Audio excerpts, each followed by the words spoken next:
오늘은 예수님의 제자훈련 그런 제목으로 좀 말씀을 드리겠습니다. 우리 지난 안식일 오후에 페스터 제자훈련 세미나가 우리 합회에서 있었습니다. 그곳에 가서 아주 많은 감동을 받고 왔습니다. 어떤 감동인가 하면 그분들이 대부분 이 간증을 통하여 큰 감동을 받았는데, 간증을 하실 때 참 은혜가 있었습니다. 그냥 교회 나왔다가 신앙했던 그런 삶에서 이제 제자 훈련을 통하여 성경절을 외우고 묵상하고 또 교제하면서 하나님께서 나에게 이렇게 말씀하신다, 하나님께서 내 삶을 이렇게 변화시키셨다, 또 나를 통하여 하나님께서 이렇게 아름다운 일들을 이루고 계신다, 그런 얘기를 들을 때 아주 참 우리의 마음이 뜨거워지고 큰 감동을 느꼈습니다.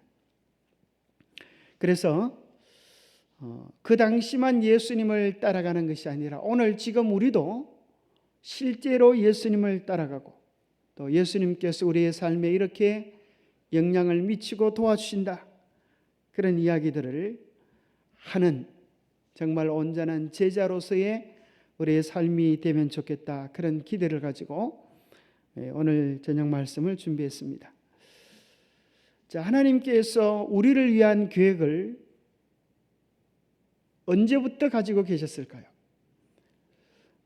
우리는 대부분 어떤 문제가 직면하면 그때 이제 무슨 생각이 드는가 하면 문제가 있을 것도 생각지 않다가 문제가 벌어지면 이제 그때 대처하기 바쁘지 않습니까? 어째 이런 일이 일어났냐고.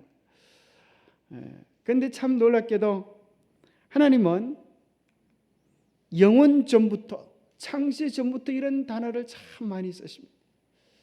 그래서 우리의 삶에 어떤 일이 벌어지면 우리는 깜짝 놀라가지고 하나님 어떻게 이런 일이 내게 이루어지도록 그렇게 허락하십니까? 너무 힘듭니다, 이렇게 말을 하지만 하나님은 뭐라고 말씀하시는가 하면 영원 전부터 계획 속에 너의 삶이 있었다고 말씀하십니다. 시편 139편에 보면 우리가 태어나기 전에도 주의 책에 하나도 남김없이 다 기록이 되어져 있다라고 이야기하고 계십니다. 하나님은 우리를 위한 구원의 계획을 언제부터요?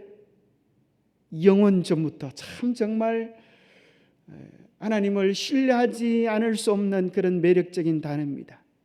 하나님이 우리를 구원하사 거룩하신 소명으로 부르심은 우리의 행위대로 하심이 아니에요. 우리의 행위대로 하면 아마 예수님께서 실망하셔서 몇 번 버리셔야 마땅할지 모르겠어요.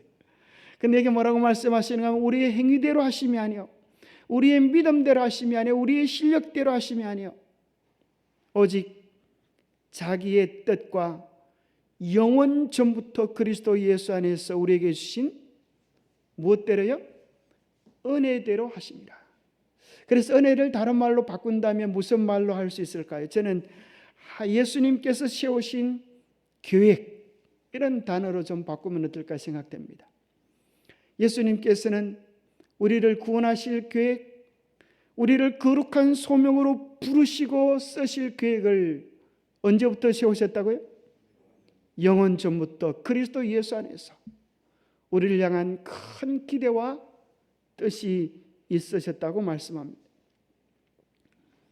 영생의 소망을 위함이라. 이 영생은 거짓 없으신 하나님이 영원 전부터 약속하신 것이다. 히브리서 5장 9절에 보면 자기에게 순종하는 모든 자에게 영원한 구원의 권능이 되시고, 그래서 우리가 어떻게 하나님께서 이끄시는 계획 속에 들어갈 수 있는가? 마음으로요? 성령의 이끄심에 순종함으로, 성령의 이끄심을 듣고 우리가 반응함으로 예수 그리스도 안에서 영원 전부터 계획해 놓으신 그 풍성한 계획으로 우리가 들어갈 수 있다고 하는 것입니다. 주님은 제자들의 삶을 보면 세 단계로 부르십니다. 첫 번째는 구원으로 부르십니다. 얼마나 중요한 일입니까? 이 소리를 듣고 이 초청에 응할 때 우리는 구원받는 하나님의 자녀가 되어지는 것입니다. 그러나 성경을 유심히 상고해 보면 거기서 끝나는 것이 아니라 예수님께서 다시 그들을 제자로 부르시고 함께 거하시고 당신의 품성을 담고 사역을 계승할 일들을 주십니다. 거기서 끝난 것이 아니라 요한복음 21장에 보면 예수님께서는 다시 한번 물러간 베드로를 목자로 부르십니다. 어린 양을 치라고 말씀하십니다. 하나님 나라의 일꾼으로 부르십니다. 그러고 나서 베드로는 그 사역을 잘 감당합니까? 그렇게 시원찮은 삶을 여전히 살 것이지만 궁극적으로는 성령 충만을 통하여 그들을 온전케 하시고 그들을 통하여 계획하셨던 모든 일들을 이 땅에서 실현하고 계십니다. 그래서 결국 우리가 복음을 알고 받아들이게 된 것도 그들의 헌신과 수고의 열매입니다. 만약 예수님께서 12명의 제자를 훈련하지 않으시고 하늘로 올라가셨다고 하면 이 세상은 어찌 될 것인가 생각해 볼 만도 한 것입니다. 우리의 구원을 이루시는 예수님의 그 아름다운 계획에 대하여 빌립보서 1장 6절에 보면 너희 안에 착한 일을 시작하신 이가 그리스도 예수의 날까지 이루실 줄을 우리가 확신하노라. 우리 속에 선한 일을, 착한 일을 시작하셨습니다. 그 착한 일이란 무엇입니까? 예수 그리스도를 담고 그분의 품성이 우리 안에 온전케 되어지고 그분의 뜻이 이 땅에 온전히 실현되어지는 것, 그런 일이 이루어질까요? 여러분, 예수님께서 천국 복음을 땅끝까지 전파하라고 하셨는데 이 세상 모든 사람에게 복음이 전해지는 일이 이루어질까요? 여러분들이 아멘 안 하셔도 이루어집니다. 그런데 여러분들이 아멘 하시면 그 일의 동력자로 쓰여질 수가 있습니다. 하나님이 큰 계획 속에 우리를 맡겨드리는 것입니다. 뿐만 아니라 예수님은 우리 속에 선하고 아름다운 일을 시작하셨는데 이 성경 말씀을 유심히 보면 우리 안에 주님을 닮아가는 일, 영적인 일들을 시작하신 그 일을 누가 완성해 주신다고요? 누가 완성해 주신다 그럽니까? 우리 속에 착한 일을 시작하신 그분이 이루어 주실 것입니다. 우리가 해야 될 일은 무엇입니까? 우리의 마음을 그분께 드리기만 하면, 우리의 시간을 그분께 드리기만 하면, 우리의 순종을 그분께 드리기만 하면 우리는 뭐 할 필요가 없어요? 절망할 필요도 없고 낙심할 필요도 없고 뒤로 물러갈 필요도 없습니다. 그래서 사도 바울은 이렇게 고백합니다. 우리는 확신한다. 나는 비록 연약하고 부족하지만 하나님께서 나를 온전히 당신의 일에 들어쓰시고 당신의 계획을 내 삶에 완전히 이루어 주실 것이다. 그래서 사도 바울은 그의 생이 마칠 때에 이렇게 고백하지 않습니까? 나의 나된 것은 내 실력으로 했다, 나의 열심으로 했다, 이렇게 말하지 아니하고 뭐라 그래요? 하나님의 은혜로 된 것이라고 고백합니다.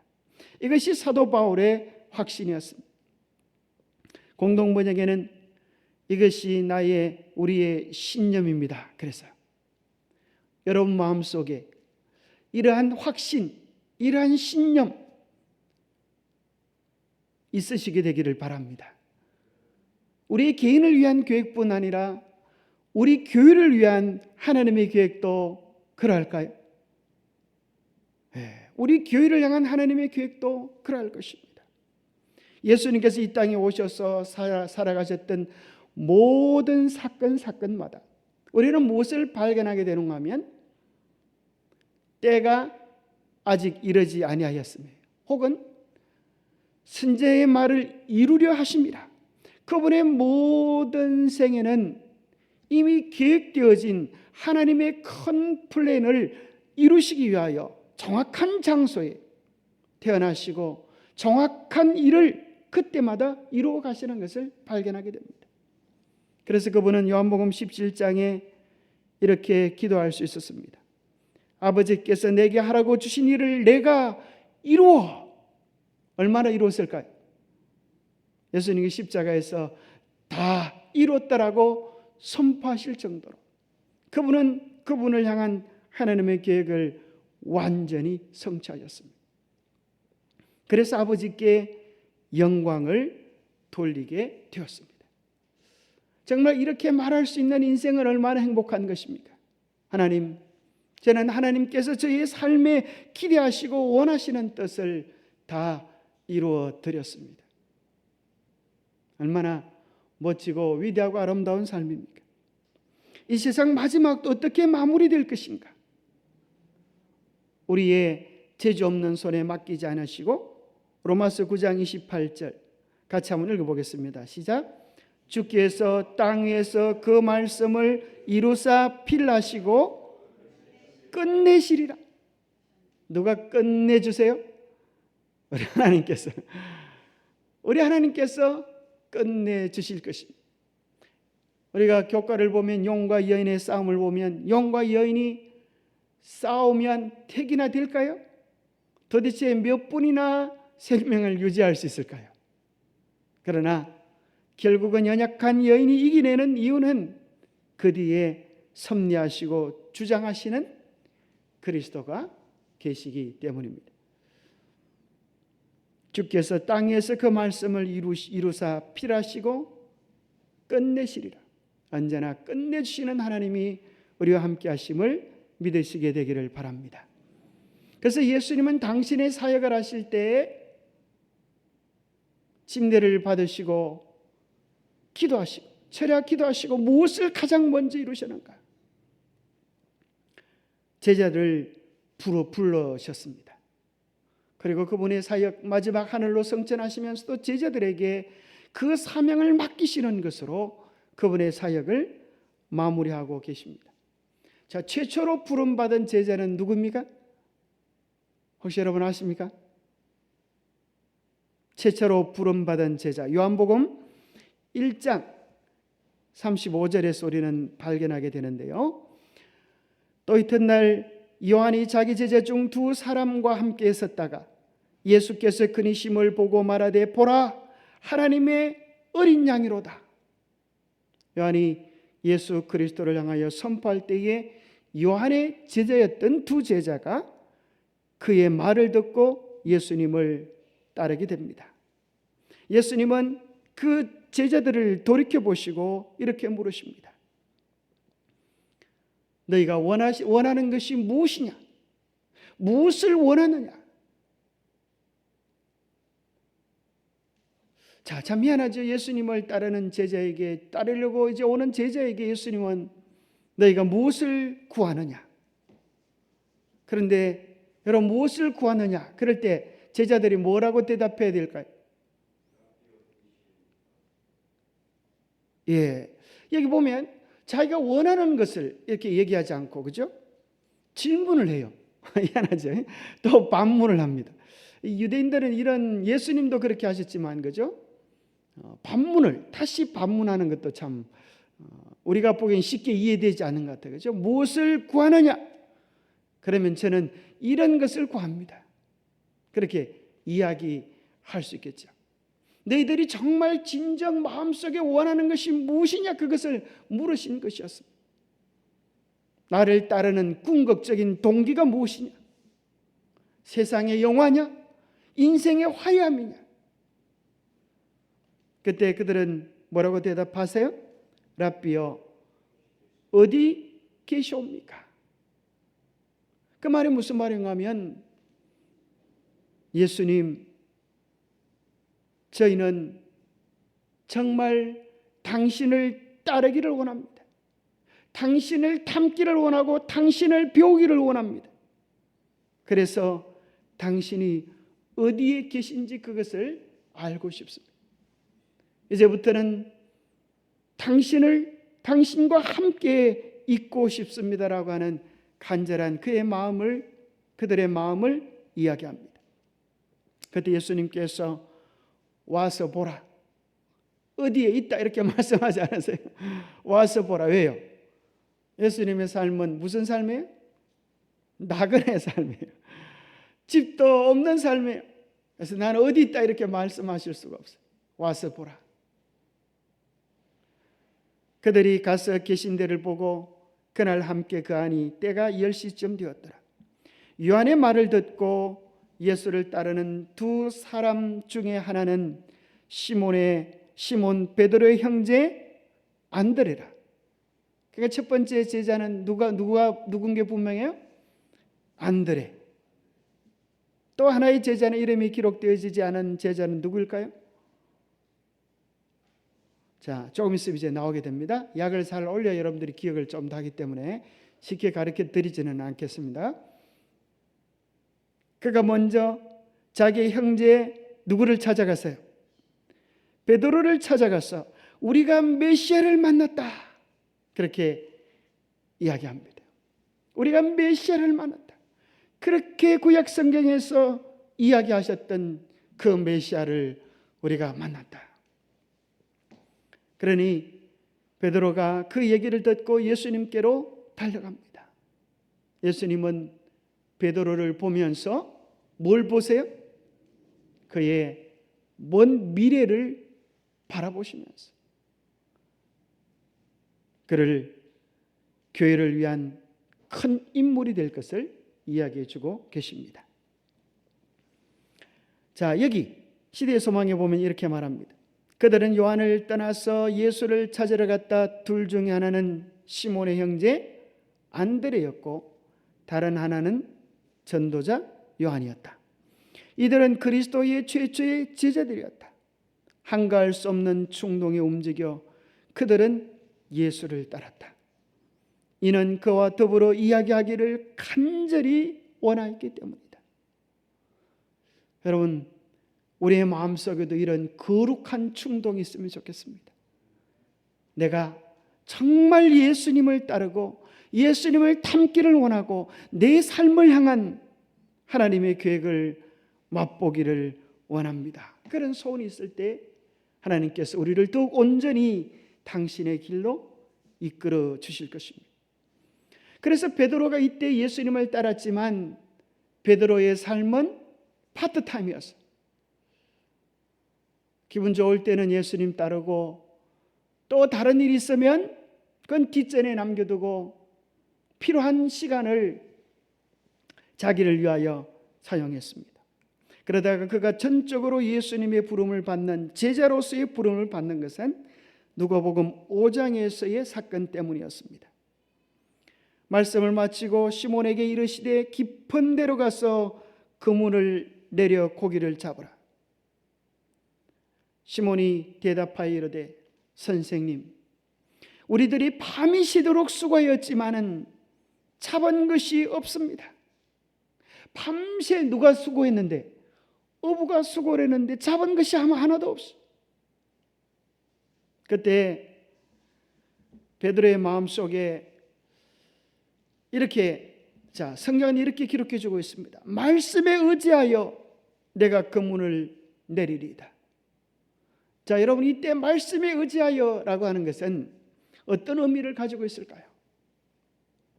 첫 번째는 글자 그대로 베드로는 자기는 고기를 한 마리도 잡지 못했지만 예수님의 말씀을 온전히 의지하여 믿음으로 그물을 던졌다. 그렇게 생각해 볼 수도 있겠죠. 여러분, 그렇게 생각하십니까? 그런데 항상 우리의 마음은 이중적이에요. 말은 그렇게 하지만 뜻이 다를 수도 있어요. 왜 그것을 우리는 발견하게 되는가 하면 우리가 어떤 소리를 하고 어떤 것에 대한 이해는 뭘 토대로 주로 하는가 하면 우리의 과거의 경험, 자신의 지식 속에서 우리는 상황을 이해합니다. 지금 베드로는 어떤 사람이는가 하면 평생 고기 잡다가 팔뚝이 굵어진 사람이고 자기가 이해하는 예수는 지금은 메시아이라고 따르긴 하지만 원래 그분의 직업은 뭐였어요? 목수였어요. 그래서 말씀에 의지하여라는 말을 이렇게도 이해할 수 있어요. 아니, 어부도 못 잡는 고기를 목수가 무슨 재주로 잡는다고 나한테 감히 훈수를 두는 거야? 몹시도 자존심이 좀 상하는구만. 내가 당신이 말을 하기는 해서 던져보기는 던져보지만 걸리지 않으면 당신 나한테 걸릴 줄 알아? 아마 이런 마음에 그런 의구심도 들었을지 모르겠어요. 왜 그런가 하면 사실 우리의 마음이 그럴 때가 참 많기 때문에. 또 왜 그런가 하면 막상 그렇게 믿었다고 하면 큰 고기들이 가득 그물이 찢어지도록 두 배가 잠기도록 물고기가 채워졌을 때 베드로가 했던 행동을 보면 안 믿은 확률이 더 많습니다. 왜 그런가 하면 주여 나는 죄인이로소이다. 죄인이로소이다. 이 말은 무슨 말인가 하면 이런 일이 일어날 줄 상상조차도 못했다는 거예요. 자기가 이해한 예수는 그저 메시아인 줄 알았어. 목수인 줄 알았어. 그저 목수의 아들이 좀 성경을 깨달아가지고 남들보다 조금 더 성경을 가르쳐 줄 수 있는 성경 지도자인 줄 알았는데 이제 누구를 발견하게 됩니까? 만물을 창조한 창조주를 그의 삶 속에서 발견하게 되는 것입니다. 왜 그런가 하면 바로 그곳은 자기가 밤새 고기를 잡았던 곳입니다. 그리고 낮에는 고기를 잡기도 어려운 그런 상황 속에 물고기도 보이는 그런 때에 분명히 고기가 없는 것 같은데 그물을 던지니까 무슨 일이 벌어졌어요? 놀라운 일이 일어나는 것입니다. 그때 그는 마음속에 충격을 받았을 것입니다. 이분이 정말 창조주가 아니라면, 이분이 정말 약속하신 메시아가 아니라면 어떻게 이런 일이 일어날 수 있는가? 도무지 일어날 수 없는 일이 자기 눈앞에 일어난 것입니다. 그래서 그는 그의 마음속에 의심을 고백하면서 나는 죄인입니다. 자기 마음속에 불신을 고백하면서 나는 죄인입니다. 주여 나를 떠나소서. 그렇게 하면서도 예수님의 옷자락을 붙잡고 늘어지는 것입니다. 이게 떠나라는 말이에요? 날 살려달라는 말이에요? 예수님, 저는 제자가 될 가치도 없지만 자격도 없지만 주님의 은혜를 의지합니다. 주님의 계획을 의지합니다. 주님의 자비하심을 의지합니다. 저도 주님께서 당신의 종으로, 당신의 도구로 사용해 주시면 좋겠습니다. 간절한 그의 기도인 것입니다. 여러분, 우리의 삶에 다 드리지 못한 삶의 영역들이 있지 않습니까? 주님께 온전히 드리게 되는 것은 주님을 새롭게 깨닫고 이해하고 경험할 때 우리 속에도 그와 같은 일이 일어날 수 있습니다. 예수님께서 베드로에게 이제 비로소 이렇게 말씀하실 수 있게 되어졌습니다. 무서워하지 말라. 이제 후로는 네가 고기를 잡았던 것처럼 사람을 취하리라. 영혼을 구원하는 진정한 어부가, 진정한 제자가 되리라. 그때 비로소 베드로는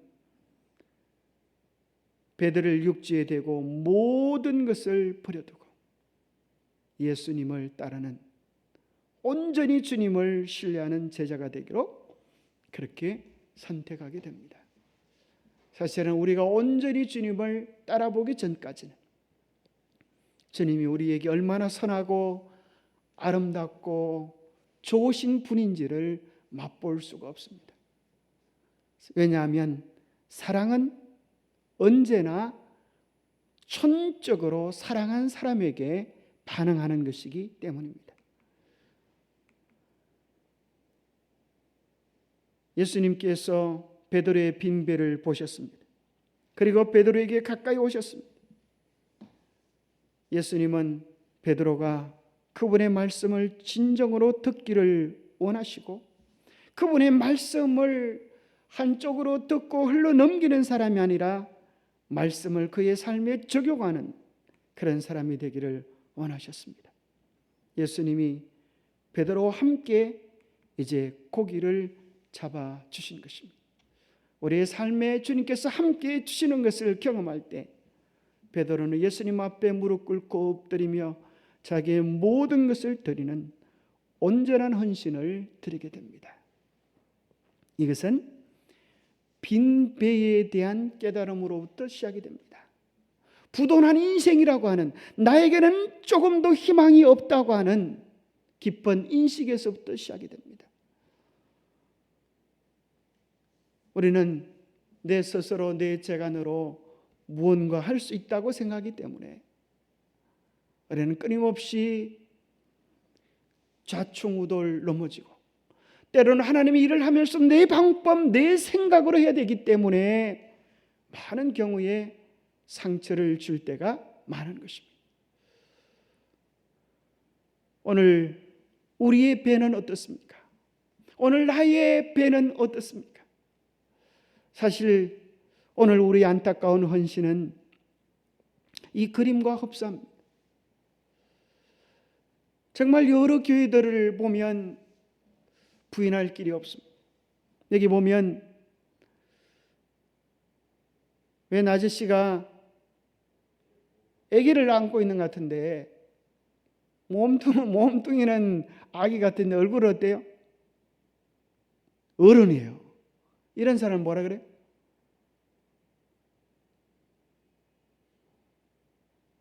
애늙은이라 그래요? 애늙은이 그죠? 하여튼간에 애늙은이 뭐 그러나요? 자, 그죠? 왜 이런 현상이 되었을까요? 그래서 교회는 영적인 가정이 되어야 하는데 영적인 타가소가 되어져 있는 모습을 풍자한 그림입니다.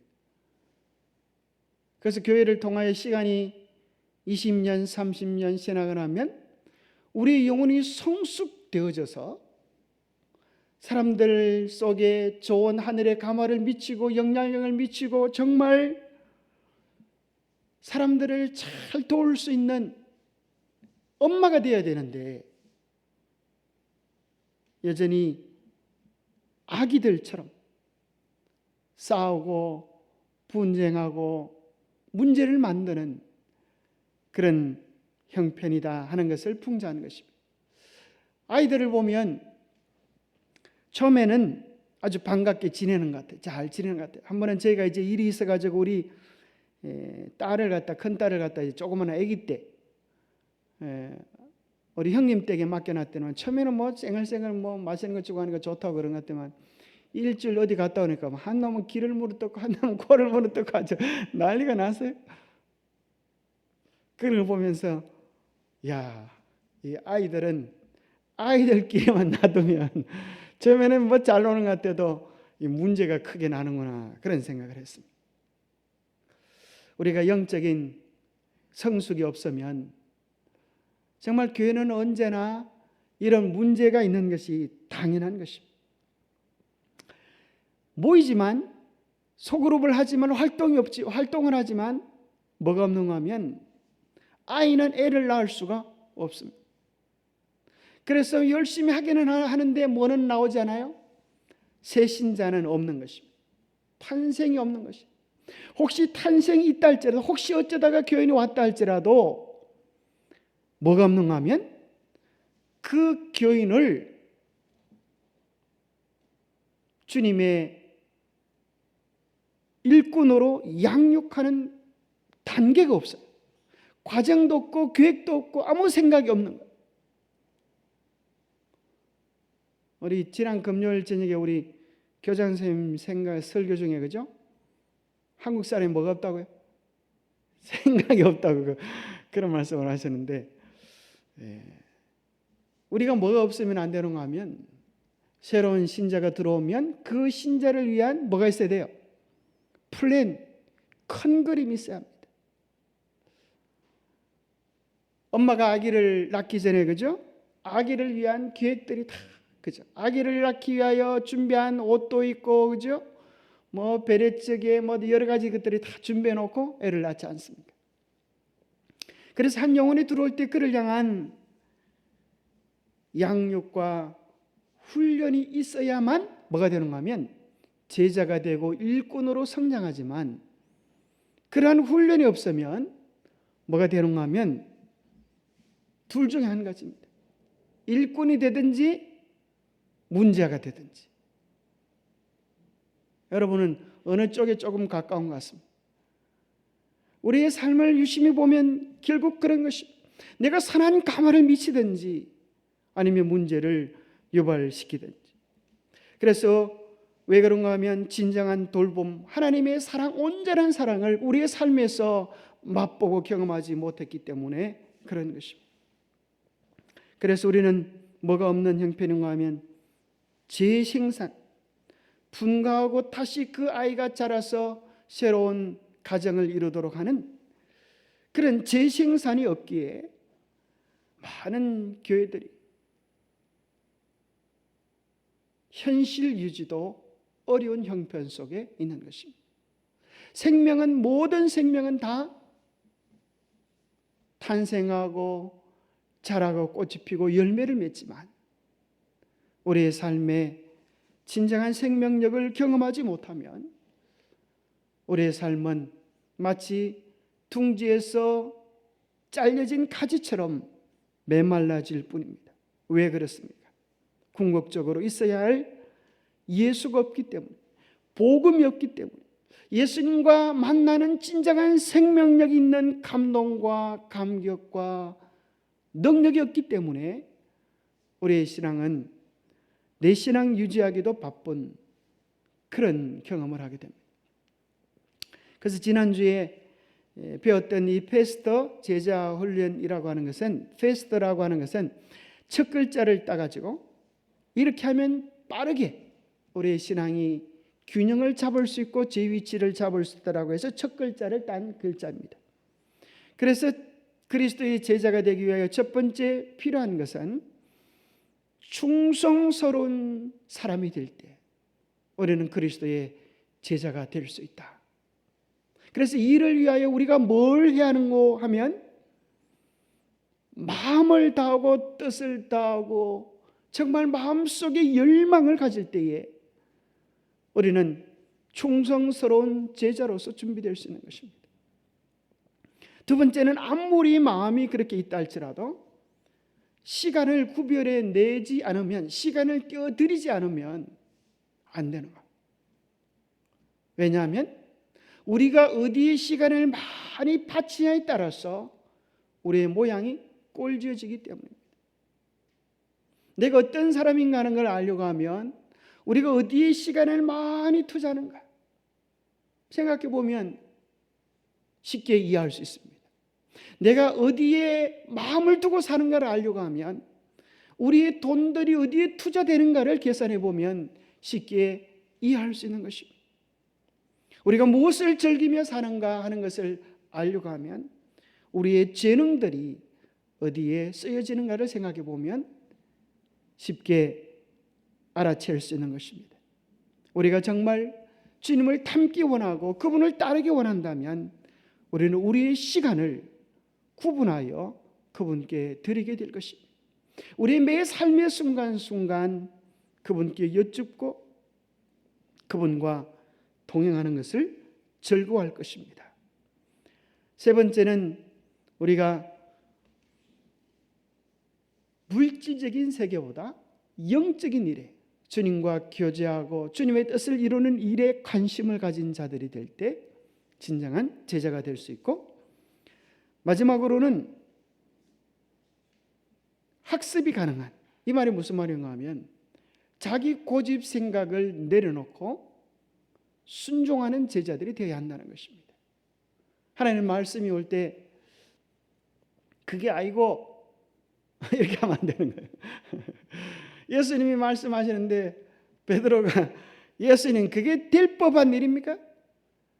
아니 내가 밤새 고기를 잡아서 한 마리도 못 잡았는데 이런 흔한 대낮에 그물을 던진다고 고기가 잡히겠습니까? 쓸데없는 소리 하지 마십시오. 이렇게 딱 하면 고기 한 마리도 못 잡고 베드로는 늘 의심과 회의 속에서 살아갈 수밖에 없었을 것입니다. 그래서 우리는 이러한 사람이 될 때 이제 뭐 하게 되는가 하면 마스터 플랜이 있습니다. 참 이게 참 좋은 것 같아요. 큰 그림. 우리가 무슨 일을 할 때 이런 그림들이 있으면 좋겠어요. 첫 번째는 불신자였지만 교회 안에서 영적 아기가 되고 제자가 되고 나중에는 그리스도를 위한 일꾼으로 성장할 수 있는 이런 구체적인 큰 그림들이 있으면 얼마나 좋을까. 그래서 마치 자동차가 그죠? 원래는 뭐예요? 포항제철에서 나온 쇠물인데 쇠덩인데 프로세스를 딱딱딱 그치면 나중에는 뭐가 되어 나와요? 자동차가 딱 되어 나오잖아요. 그죠? 그와 같은 것처럼 불신자가 우리 교회에 오면 이러한 과정을 경험하면서 영적인 아기가 되고 제자가 되고, 영적 아기라는 말은 다른 말로 하면 예수님 안에서 생명을 경험하는 것이에요. 거듭남을 경험하는 것이에요. 그리고 나서 예수님의 제자로 자라나고 교회를 위한 유용한 일꾼으로 자랄 수 있으면 얼마나 좋겠어요. 기대뿐 아니라 사실 우리에게 있어서 더 중요한 것은 뭐가 필요합니까? 이러한 큰 그림이 필요합니다. 우리 교회에 대한 큰 그림이 필요합니다. 그런데 우리는 이런 것들을 생각해 보지 못했습니다. 그런데 이러한 꿈을 가지고 설계를 가지고 집을 지으면 집이 될까요? 자, 설계를 건축자들은 설계도만 보면 집이 눈에 보인다 그래요. 아, 이거는 이렇게 하라는 소리구나. 그래서 설계 그대로 집이 생기게 되듯이 우리가 주님 안에서 구체적인 비전이라고 하는 것이 뭡니까? 미래에 일어날 사건을 눈으로 지금 보는 것입니다.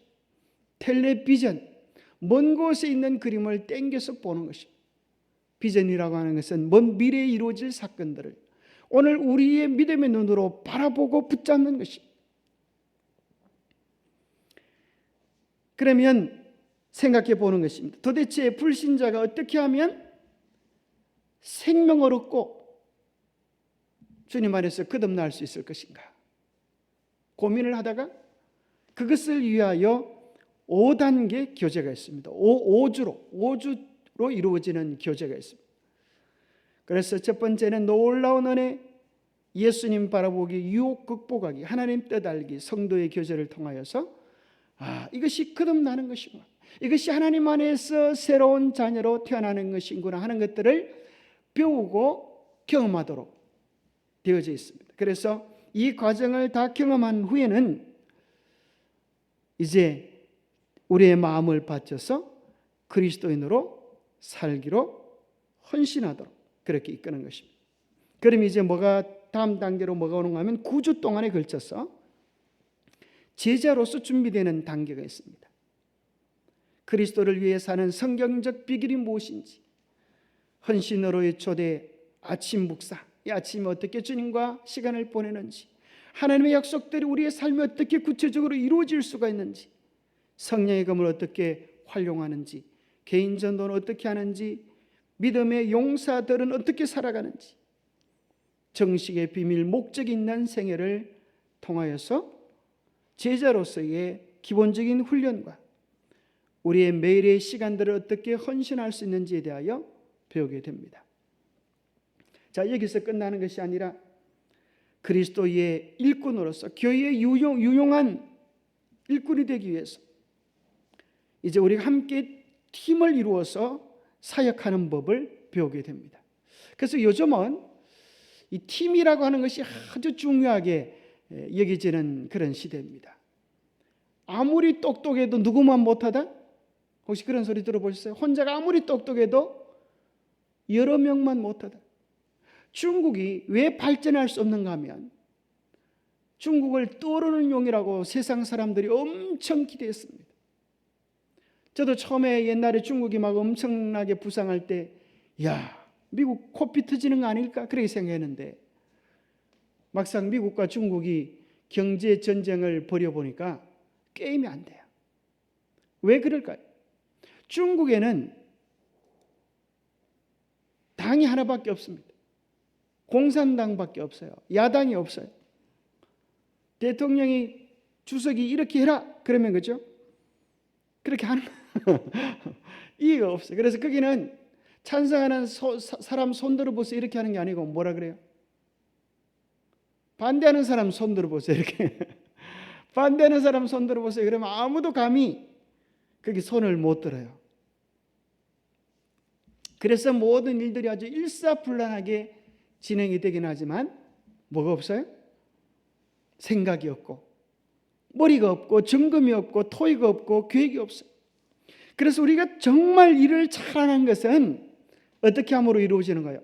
혼자 잘하는 것이 아니라 함께 더불어 일하는 법을 배워야 합니다. 그게 정말 멋진 거예요. 그죠? 자기는 조금 부족할지라도 우리가 더불어 함께 할 때 자기보다 더 놀라운 사람들을 통하여 더 위대한 일을 이룰 수 있어요. 사실은 이 공자에게 어떤 사람이 찾아가서 물었습니다. 누가 가장 덕이 있는 사람입니까? 우리 제자 중에 아무개가 참 덕이 있다. 그럼 학문은 누가 높습니까? 아무개가 학문이 높다. 누가 힘이 세고 능력이 있습니까? 아무개라고. 그 얘기를 듣던 이제 그 사람이 묻습니다. 그런데 당신은 어떻게 그렇게 능력 있고 재주 많고 학문이 뛰어난 학자들도 있는데 당신이 스승입니까? 그렇게 물어요. 그때 공자가 뭐라고 대답합니까? 내가 스승인 이유는 그들이 뭘 잘하는지 잘 알고 그들을 잘 연합시킬 수 있기 때문입니다. 그렇게 말했다는 거예요. 그래서 사실 정말 여러분들이 와이프인의 글에 보면 이런 게 나와 있습니다. 교회 지도자가 해야 될, 목회자가 해야 될 가장 중요한 일은 설교를 열심히 하는 일이 아니라, 설교를 잘하는 일이 아니라 뭘 잘해야 된다고 그래요? 교인들이 뭘 잘하는지를 발견하고 그들이 그리스도의 사업을 위하여 어떻게 유용한 도구로 쓰여질 수 있는지를 발견하고 활용하도록 하는 것, 그것이 목회자가 하는 일이다.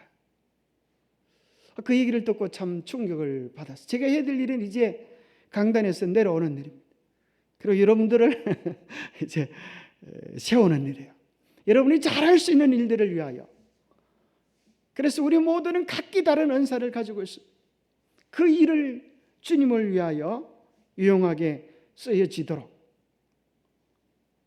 그래서 저는 사실 여러분들을 위하여 파송된 여러분들의 도움입니다. 그래서 우리는 때로 무슨 일을 맡으면 그저 그 직분을 맡으면 그 직분을 위하여 준비시키는 건 하나도 없어요. 그냥 이 직분을 좀 맡으십시오. 그러지 그 직분이 무슨 사명을 해야 하고 또 어떻게 해야 되는지에 대한 충분한 이해들이 없어요. 그때 맡고 나서부터 이제 그때 준비를 하지만 사실 우리가 정말 더 많이 했어야 하는 부분들은 훈련시키고 준비시키는 그 일이 더 필요했습니다. 그래서 마지막 9주를 통하여서 어떻게 소그룹 팀 전략을 짜는지, 시간의 필요, 성공을 위한 전략, 기초 세우기, 전도의 동력, 생명의 말씀, 이런 자들을 위하여 어떻게 노력해야 하는지, 리더로서 어떻게 부름을 받고 세계적인 비전을 세우는지, 이런 것들로 이루어진 단계들입니다. 그래서 이것을 통하여 무엇을 헌신하도록 해놓은가 하면 우리의 삶의 사명을 헌신하도록. 첫 번째는 마음을 헌신하고, 두 번째는 시간을 헌신하고, 세 번째 일꾼을 통하여 우리의 삶이 이제 구체적인 뭐가 있었어요? 사명을 향하여 출발하도록 이런 큰 그림을 가지고 구체적인 프로젝트를 가지고 게이트 교회라고 호주에 있는 교회가 진행을 하는데, 이 교회는 이런 단계로 훈련을 하니까 침례를 받으신 분의 90%가 교회 일꾼으로 남아있다는 거예요. 참 대단하죠? 이제 우리는 정말 새롭게 도전해야 될 때가 온 것 같지 않습니까? 한번 생각해 보세요. 우리는 그저 일주일에 한 번 안식일 날 교회 왔다가 오늘 하나님 안식일 잘 지켰습니다, 이렇게 해서 돌아가는 것으로 우리 신앙생활이 언제까지 유지될 수 있을 것 같습니까? 막상 코로나가 터지자 주님의 전에서 예배 드리는 것조차도 어려워졌어요. 만약 다시 또 하나의 제2의 재앙이 닥쳐올 때 과연 이전에 남아있을 사람은 몇이나 될까요? 그래서 이제 우리는 새로운 시대를 준비합니다. 이제는 우리의 모든 것들을 새로운 정말 그레이트 리셋을 해야 될, 포맷을 해야 될 것 같아요. 이게 아니에요. 우리 신앙이 너무 안일하게 온 것 같지 않습니까? 이전까지는 목회자 중심의 교회였습니다. 그것은 시간이 지나면 지날수록 더, 교인들이 많으면 많을수록 더 문제는 많아지고 실질적인 성장은 맛보기 어렵습니다. 그래서 이 중심을 교인들에게 다시 돌려줘야 합니다. 우리가 다 그리스도의 제자로 일었을 때 교회는 새롭게 변모하게 될 것입니다. 사실은 교회를 위하여 움직일 수 있는 위대한 열쇠들이 우리 모두인데, 마치 수레바퀴를, 둥근 수레바퀴는 여러분들인데 이제까지의 패턴은 네모집의 바퀴로만 굴러가려고 했으니 말이 되지 않는 것입니다. 그래서 이렇게 말을 합니다. 이것은 제2의 종교개혁이다. 제1의 종교개혁은 평신도에게 성경을 돌려준 것이다. 그러나 천주교는 여전히 사제와 평신도가 구분되어 있습니다. 그래서 그들은 언제나 사제가 가르쳐주는 것에 전적으로 의존하도록 훈련받고 있습니다. 심지어 그들의 죄를 용서받는 기도마저도 그들 스스로 할 수가 없어요. 사제의 도움을 통하여 속죄를 받게 됩니다.